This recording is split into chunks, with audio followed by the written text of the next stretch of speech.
ऐसा अवसर किसी देश के पास बार बार नहीं आता। शॉर्टकट से कोई देश चल नहीं सकता।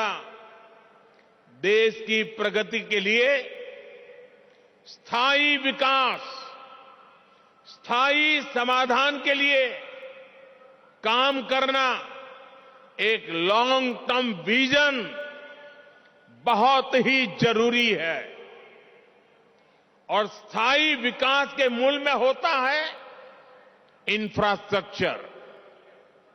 एक समय दक्षिण कोरिया, साउथ कोरिया भी गरीब देश था, लेकिन इंफ्रास्ट्रक्चर के माध्यम से उस देश ने अपना भाग्य बदल दिया। आज खाड़ी के देश इतना आगे इसलिए भी है और लाखों भारतीयों को वहां रोजगार मिलता है, लाखों भारतीयों को, क्योंकि उन्होंने भी बीते 3-4 दशकों में अपने इंफ्रास्ट्रक्चर को मजबूत किया है, आधुनिक किया है और फ्यूचर रेडी किया है। अरे कब आपको पता होगा, आज हिंदुस्तान के लोगों को सिंगापुर जाने का मन करता है। कुछ दशक पहले तक सिंगापुर भी एक सामान्य आइलैंड कंट्री हुआ करता था। फिशरीज से कुछ रोजी रोटी लोग कमा लेते थे, लेकिन सिंगापुर ने इंफ्रास्ट्रक्चर पर निवेश किया, सही आर्थिक नीतियों पर चला और आज वो दुनिया की अर्थव्यवस्था का इतना बड़ा केंद्र बना हुआ है।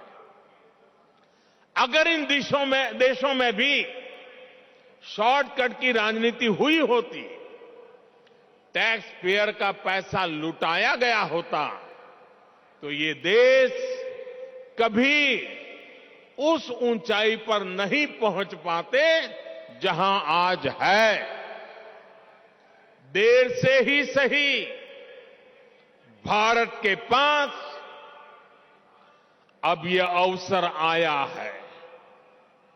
पहले की सरकारों के समय हमारे देश के ईमानदार करदाताओं ने जो पैसा दिया, वो या तो भ्रष्टाचार की भेंट चढ़ गया या फिर वोट बैंक को मजबूत करने में खप गया। अब समय की मांग है कि सरकारी खजाने की पाई पाई का उपयोग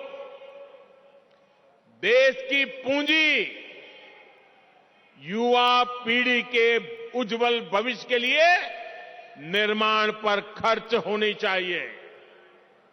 मैं आज भारत के हर युवा से आग्रह करूंगा, हर टैक्स पेयर से आग्रह करूंगा, ऐसे स्वार्थी राजनीतिक दलों को, ऐसे स्वार्थी राजनीतिक नेताओं को एक्सपोज करिए। आमदनी अठन्नी, खर्चा रुपया, ये वाली कुनीति लेकर के जो राजनीतिक दल चल रहे हैं, वे इस देश को भीतर से खोखला कर देंगे। दुनिया के कई देशों में हमने आमदनी अठन्नी, खर्चा रुपया, ये ऐसी कुनीति की वजह से पूरी अर्थव्यवस्था को तबाह होते देखा है। हमें मिलकर भारत को ऐसी कुनीति से बचाना है। हमें याद रखना है, एक और आमदनी अठन्नी, खर्चा रुपया, ये वाली दिशाहीन कुनीति और सिर्फ स्वार्थ है। वहीं दूसरी ओर देश हित और समर्पण भाव है। स्थायी विकास, स्थायी समाधान का प्रयास है। आज भारत के युवाओं के पास जो अवसर आया है वो हम ऐसे ही जाने नहीं दे सकते। और मुझे खुशी है कि आज देश में स्थायी विकास और स्थायी समाधान को सामान्य मानवी का भी जबरदस्त समर्थन मिल रहा है।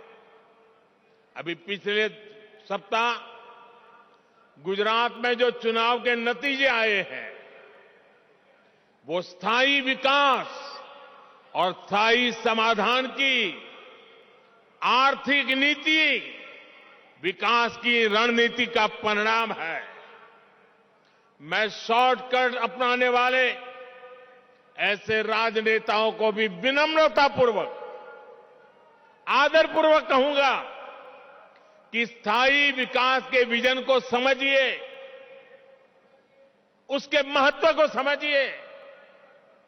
आज देश के लिए उसकी कितनी जरूरत है उसको समझिए।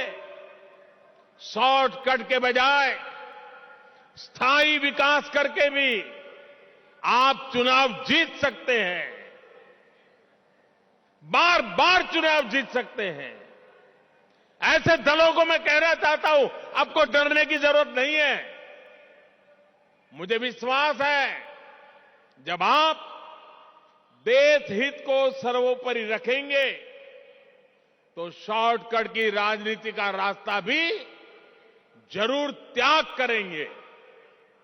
भाई और बहनों, एक बार फिर महाराष्ट्र के लोगों को, देश के लोगों को इन परियोजनाओं के लिए मैं बहुत बहुत बधाई देता हूं। और मैं मेरे नौजवान दोस्तों से कहता हूं, ये जो मैंने आज 11 सितारे दिखाए हैं, जो मैंने आज 11 सितारों की आपके सामने गिनती की है, ये 11 सितारे